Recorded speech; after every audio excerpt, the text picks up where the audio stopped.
Here's a fact. The richest 1% of India's population owns 40% of the country's wealth.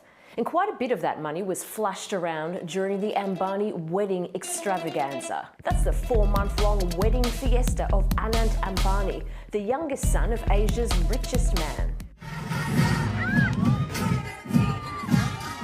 Wedding highlights include a performance by Rihanna, Anant's $1.5 million watch that made Mark Zuckerberg blush. After seeing that, I was like, you know, watches are cool.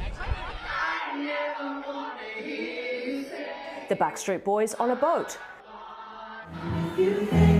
A $10 million paycheck for Justin Bieber to lip sync and sometimes sing in Mumbai. Shah Rukh Khan and the who's who of Bollywood, and of course, lots of really rich, really powerful people. The whole affair reportedly cost $300 million. It may have been a social calendar highlight, but it also highlighted something else: India's extreme wealth gap.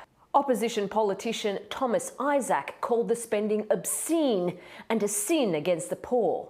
Despite India being the fastest growing major economy in the world, the benefits don't reach very far.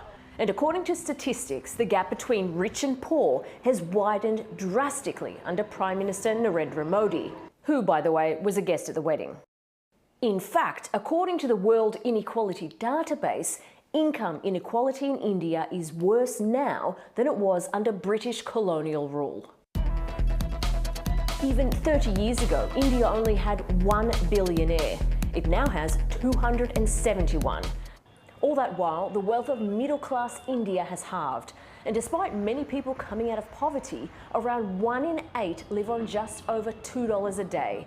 That's more than 180 million people. Oxfam says India's rich have cornered a huge part of the country's wealth through crony capitalism and inheritance. Back to the wedding. The final 3-day wedding ceremony was held in Mumbai. And not far from the festivities is a place called Dharavi. It's home to 1 million people and it's Asia's largest slum.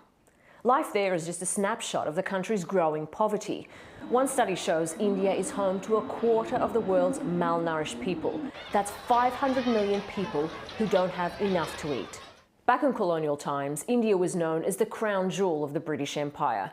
In 2024, economists say it's India's mega rich who are the new kings. And the poor, still the poor.